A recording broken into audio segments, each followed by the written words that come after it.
Olá! Hoje vamos falar sobre o mal. Mas antes que você tenha um pensamento negativo e pense, puxa, o mal, não quero nem ver, não quero nem ouvir falar do mal, eu quero dizer para você que o fato de você ignorar o conhecimento do que é o mal e de onde vem, isso não vai torná-lo inexistente ou inoperante na sua vida. Muito pelo contrário, é necessário que conheçamos o que é e de onde vem, justamente para que ele não tenha ação na nossa vida. E se tiver alguma, que seja a mínima possível e pelo menor espaço de tempo possível também. Mas então o que é o mal? Diferente do que muitas pessoas pensam, o mal não é algo metafísico, algo que você vai encontrar num determinado lugar, ou talvez que você tenha que se esconder para não te pegar, ou alguma coisa do tipo, ou talvez que você possa pegar em algum lugar, ou vai ver num determinado lugar. Muito pelo contrário.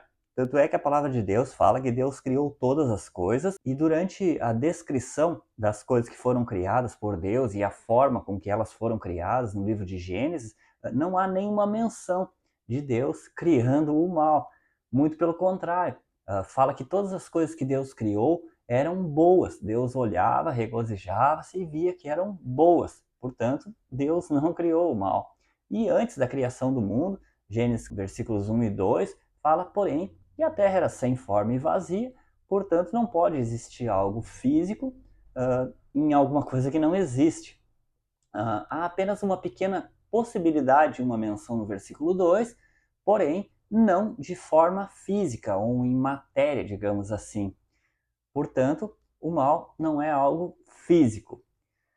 Mas então o que é o mal? Se o bem é uma ação benéfica que cria, que edifica, que suporta, que sustenta, mantém a existência das coisas e mantém as coisas funcionando de forma orquestrada e perfeita, harmônica, digamos assim, o mal, por sua vez, é uma ação que visa diminuir essa ação benéfica ou minimizar essa ação, justamente para que o bem não se estabeleça de forma plena e absoluta numa determinada área, segundo a prática do mal. Então, portanto, o mal é uma ação. E essa ação, ela é possibilitada a todo o ser que dispõe de intelecto, da possibilidade de processar informações, fatos, com emoções e sentimentos, e isso gerar uma escolha, o que nós costumamos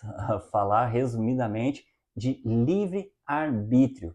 Portanto, todo o ser que dispõe de livre arbítrio tem a possibilidade de exercer, de praticar, de criar, de gerar o mal. E justamente nós falamos que não existe ausência de Deus, porque o mal, essa ação que visa diminuir ou minimizar, interromper, ela só pode interromper alguma coisa que está em plena existência, algo que está presente, algo que está em plena ação ou em plena atividade.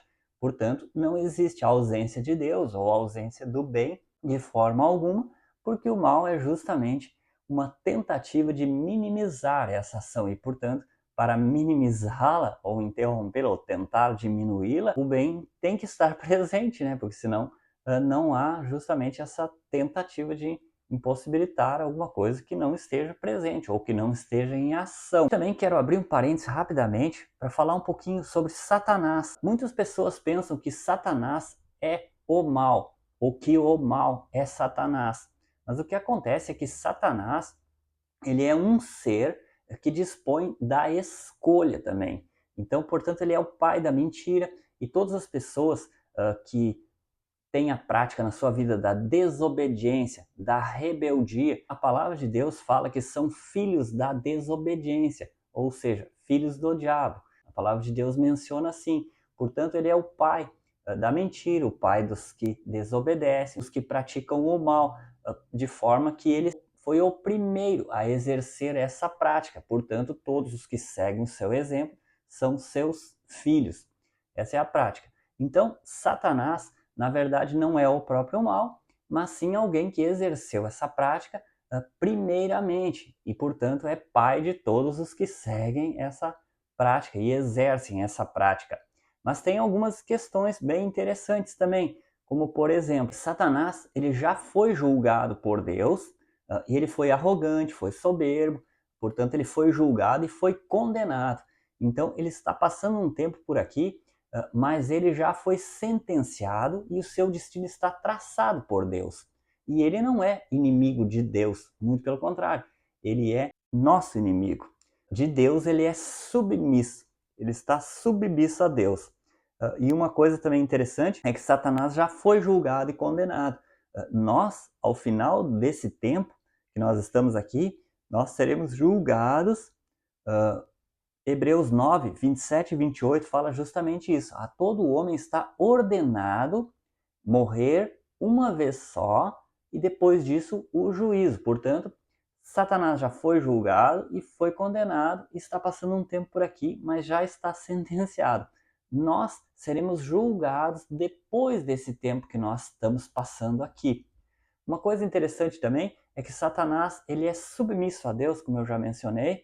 Por quê? Tem vários textos, como por exemplo, Jó capítulo 1, versículo 8, fala que Satanás ele chegou na presença de Deus e ele justamente acusou Jó, dizendo que Jó, na verdade, não amava a Deus, mas que sim, Jó amava as coisas materiais que Deus dava para ele, não só materiais, família, enfim, toda prosperidade, servos e servas. Então, que Jó, na verdade, amava essas coisas e que Deus era simplesmente a fonte para Jó conseguir essas coisas. Portanto, Jó não amava a Deus. Essa foi a acusação que Satanás fez. Deus, que é onipresente, conhece todas as coisas e conhecia verdadeiramente o coração de Jó, falou que não, que realmente Jó o amava e servia. Então Deus permitiu que Satanás atuasse nas coisas de Jó e posteriormente que atuasse em Jó mesmo. Mas todas as coisas aconteceram dentro da permissão de Deus e sem que Deus autorizasse, nada do que Satanás fez, agiu ou praticou seria permitido. Portanto, Satanás está submisso a Deus. Além de outros textos também, como por exemplo Judas capítulo 1, versículo 9, onde menciona justamente que após a morte de Moisés, Deus não quisera que Moisés fosse sepultado assim como um de nós, como nós costumamos sepultar nossos mortos. Então, enviou o arcanjo Miguel para que fizesse o sepultamento de Moisés num lugar secreto que não fosse visto pelo povo. Então, Miguel foi cumprir a tarefa e fala que Satanás apareceu questionando o corpo e querendo o corpo de Moisés também. E o arcanjo, na verdade, nem se estressou muito, digamos assim, o texto fala que simplesmente ele mencionou apenas uma coisa: o Senhor que te repreenda. Em outras palavras, o arcanjo disse assim: olha, o negócio é o seguinte, tu quer o corpo de Moisés? Quem mandou fazer isso daqui foi Deus. Tu quer falar com ele? Te acerta com ele.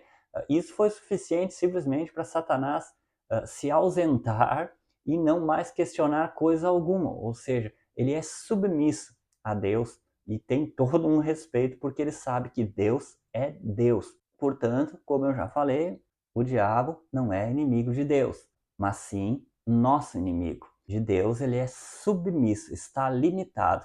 Uma outra ação mesmo é que Satanás é um tentador. A ação dele é justamente de tentar. Ele é o cara que nos engana, que nos seduz com as suas mentiras. Foi assim no jardim com a mulher, onde ele disse para a mulher: olha, não é assim que Deus disse, né? Todo aquele papo. E depois ele até usou uma sedução que até é usada muitos hoje por movimentos feministas, ainda estão caindo nessa lábia, digamos assim, onde ele diz: é certo que não vai acontecer nada com vocês, mas tu vai ser Deus, vai ser dona de si próprio, e não vai ter que ouvir ninguém. Então ele disse para a mulher justamente isso: é certo que nada vai acontecer, mas sim que vocês serão como Deus. Então isso seduziu a mulher, e quando Satanás falou isso, ela olhou, viu que o fruto era bom, ela, puxa, mas se fosse uma coisa ruim eu ia pensar, mas se o fruto é bom, parece agradável, é tudo de bom mesmo. Então, praticou o pecado.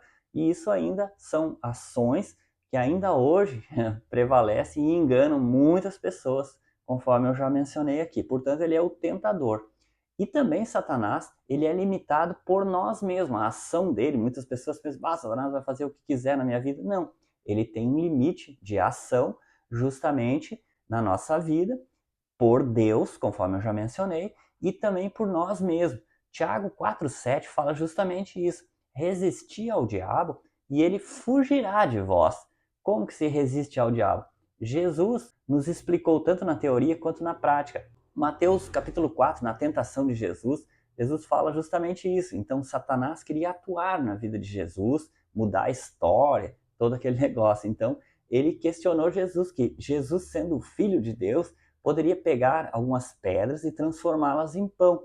Mas Jesus, permanecendo na verdade, disse: nem só de pão viverá o homem, mas da palavra que procede da boca de Deus. Também depois seduziu na questão dos reinos, disse: olha, esses reinos têm a minha glória, né? Eu posso dar a quem eu quiser. E Jesus disse: não, mas ao Senhor adorarás, e só a Ele darás culto, não vou adorar ninguém. Portanto, a ação de Satanás na nossa vida ela é limitada justamente quando nós permanecemos na verdade. Então, se nós permanecemos na verdade, Deus permanece em nós e ele não tem ação nenhuma na nossa vida, porque ele é limitado por Deus e por nós também. Sua principal ação realmente é a tentação, embora haverá um tempo em que Satanás terá uma liberdade um pouco maior, porque realmente hoje nós estamos vivendo um tempo onde as pessoas estão amando mais a mentira do que a verdade. Muitas vezes você pronuncia qualquer texto bíblico e você é odiado, chamado de um monte de coisas que eu nem vou mencionar aqui, homofóbico, discurso de ódio, você pregar que as pessoas estão em pecado e vão ir para o inferno, essa verdade pode te condenar a ser preconceituoso. Então, dentro de um tempo, Satanás terá uma liberdade maior para atuar na vida dessas pessoas, porque realmente elas estão amando mais a mentira do que a própria verdade. Então elas terão uma dose um pouquinho mais forte da mentira, do mal atuando na vida delas. Ou coisas que Deus tem as protegido pela sua misericórdia. Também quero colocar aqui, para nós entendermos então o que é o mal, de onde vem o mal então. Tem inúmeros textos, mas eu particularmente gosto muito de Isaías 59, texto muito usado para evangelismo. Não que não seja, mas porém um texto muito rico teologicamente, justamente quando nós falamos da onipresença de Deus, do bem e do mal. Então fala: eis que a mão do Senhor não está encolhida, para que não possa salvar, nem surdo o seu ouvido, para que não possa ouvir, mas que a vossa iniquidade faça separação entre nós e o nosso Deus. O que acontece? A mão que não está encolhida é justamente a representação de Deus sendo o bem, de Deus em ação, Deus sendo o bem o tempo todo. Até nós costumamos dizer, né? Até teve um rapaz no meu trabalho e mencionou que ele teve um tempo difícil na vida dele e quem estendeu a mão para ele foi um senhor lá, ele até falou o nome, né? Então, portanto, a ação, a mão é justamente a representação de Deus sendo o bem o tempo todo. Não está surdo o seu ouvido? Justamente Deus onipresente em todos os lugares, seja na sua casa, no seu trabalho, independente do que você esteja praticando ou vivendo, ou aonde você esteja, e do que você tenha feito ou está fazendo. Independente disso, Deus onipresente está sempre com você, disposto a ouvir você. Porém, a vossa iniquidade é que faz separação. O que é iniquidade? O vosso egocentrismo, o vosso ego, achar que é o dono da sua própria vida e que pode fazer o que quiser. Justamente esse egoísmo faz separação entre vós e vosso Deus. E as pessoas que permanecem vivendo essa vida egocêntrica, elas não se arrependem, justamente não fazem essa oração que seria o que Deus gostaria de ouvir de nós, que nós nos arrependemos do nosso pecado e não mais vivemos uma vida egoísta, egocêntrica, mas sim uma vida com Deus, nele, para Ele, onde Ele será nosso Senhor. Ele nos ensinará o caminho e Ele suprirá todas as coisas e a nossa vida será nele, dele e para Ele. Mas as pessoas que não se arrependem, não se convergem, digamos assim, então existe uma escalada. Então a sua iniquidade faz separação entre Deus e também nos versículos 2 e 3 fala justamente o que acontece. Essas pessoas elas substituem a verdade pela mentira. Êxodo, por exemplo, Êxodo 20, os 10 mandamentos, fala que não cobiçarás. coisa alguma do teu próximo, nem a mulher, nem a mula, nem a jumenta, nem utensílio nenhum na casa do seu próximo. Hoje mesmo, se fosse esse versículo fosse atualizado, seria: não cobiçarás nem a moto, nem o celular, nem o tênis, nem o trabalho, nem a família, coisa alguma do teu próximo. Mas muitas vezes as pessoas substituem essa verdade por uma mentira, como por exemplo o roubar também, que é uma consequência justamente da cobiça. Então as pessoas dizem: mas hoje em dia, isso é uma mentira que as pessoas substituem para cometer qualquer pecado. Não, hoje em dia é assim. Mas seja qual for o mandamento, inclusive o da cobiça ou do não roubar, como eu mencionei agora, não existe um parêntese dizendo uma validade de alguma data. Esse mandamento tem uma validade por um determinado tempo. Não, nem existe nenhum parêntese colocando alguma possibilidade, uma observação, né? Não, não existe. Esse mandamento é um mandamento absoluto, mas as pessoas usam. Hoje em dia, ou outros dizem: mas todo mundo rouba, ou todo mundo cobiça. Outros usam ainda, também tem o direito, é uma coisa que está bem na moda e está sendo inclusive pregado hoje em dia, né? Que todo mundo tem direito. Eu tenho direito de ter, eu tenho direito de ser, eu tenho direito, então eu vou pegar dele, vou roubar. Isso não é roubar, eu vou só pegar porque eu tenho direito também. Ou seja, isso é uma mentira. Não existe entre parênteses ali no mandamento não roubar escrito: mas caso alguém tenha mais que você possa. Não, não existe parênteses nenhum. O mandamento é absoluto: não roubar, não cobiçar, entre outros mandamentos também estabelecidos por Deus. Portanto, sempre existe a substituição da verdade pela mentira. Uma outra coisa também é a omissão. Ninguém comparece em juízo pela verdade. Ou seja, as pessoas se omitem. Enquanto a injustiça está acontecendo com o meu próximo, ou na minha vizinhança, ou não está aqui dentro de mim, dentro da minha casa, eu fico quieto, eu fico omisso. Também fala que as palavras pensamentos nulos, pensamentos vãos, pessoas que só pensam no dia de hoje, pensam só em coisas materiais, coisas que não agregam, não edificam, não constroem, que não são eternas, não têm fundamentos, não são de valores. Então, pensamentos nulos.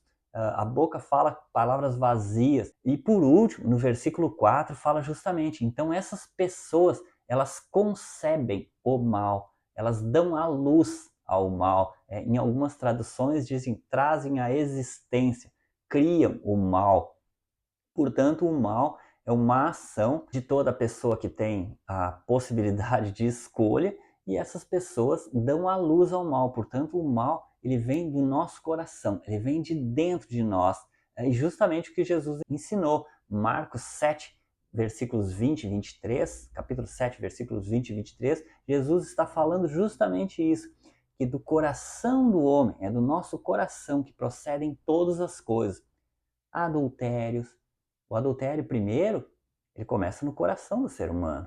Prostituição, furtos. O furto, primeiro, ele começa no coração de alguém. Começa a alimentar o desejo de possuir alguma coisa de alguém. Homicídios. O homicídio, primeiro, ele começa no coração de alguém, devido ao egocentrismo e muitas vezes até por coisas materiais. Mata-se uma pessoa por um tênis, por um celular, por alguma coisa material. Avareza, porfias, inveja, a ideia de você começar a fazer ações que vão prejudicar alguém por causa de inveja que você tem do que essa pessoa é, do que essa pessoa tem, ou do que essa pessoa faz. Então você começa a falar mal, você começa a fazer uma fofoca. Então isso tudo vem do coração do ser humano, além de outras coisas, como por exemplo blasfêmia. Jesus menciona também o que é blasfêmia. Blasfêmia é você praticar o que é mal e o que o ser humano faz de mal e culpar Deus, que é santo e perfeito, dessas coisas. Então você fala mal de Deus, blasfemar e até mesmo loucura. O que é loucura? Pessoas que se têm por sábias, inteligentes, enchem de filosofias e ideias absurdas, sem fundamento nenhum, substituem a verdade da palavra de Deus por filosofias sem nexo, sem fundamento algum, tendo-se por sábio, ou seja, tornam-se loucos. Mas para encerrar, eu quero dizer para você que independente do que aconteça, seja o bem, seja o mal, seja Satanás ou independente de qualquer tempo, Deus segue sendo Deus. 1 João capítulo 1:5 diz que Deus é luz e nele não há treva alguma. Deus segue sendo Deus. Em Deus não existe sombra de variação. Deus é o bem. Deus segue sendo Deus. Inabalável, imutável. Deus absoluto. Se você pratica o que é bom, a boa árvore produz bom fruto. Nisso é glorificado a Deus, como sendo verdadeiramente a fonte do bem, da sabedoria e do conhecimento. Tanto é que menciona textos como, por exemplo, Josué 1:8, onde diz: medita na lei de dia e de noite, ou seja, de manhã coloca sua vida diante de Deus e à noite entrega sua vida diante de Deus, os seus problemas, compartilha com Ele. Tenhas o cuidado de fazer segundo tudo que está escrito e serás bem-sucedido em tudo que fizeres. Então, nisso é glorificado a Deus, como sendo verdadeiramente a fonte do bem. Se você praticar o que é mal, exercer a maldade, transgredir os mandamentos, nisso Deus segue sendo glorificado, por ser justamente a fonte do bem que você transgrediu, má árvore, com mau fruto, produziu a sua própria ruína. Portanto, Deus segue sendo Deus. Inclusive, eu até costumo mencionar às vezes que parece que quando existe a prática do mal, os atributos de Deus sendo o bem, parece que se sobressaem mais ainda. Tem até um texto que fala que aonde abundou o pecado, superabundou a graça de Deus, o amor de Deus. Justamente isso Jesus está explicando em Mateus capítulo 5:46. Então Jesus está explicando para aquelas pessoas ali que, na verdade, qual é a dádiva? Se vocês amarem as pessoas que vos amam. Vamos imaginar que você costuma fazer alguns favores para o seu vizinho. Eu já ouvi as pessoas dizer, eu costumo ajudar o meu vizinho ali porque um dia eu posso precisar dele.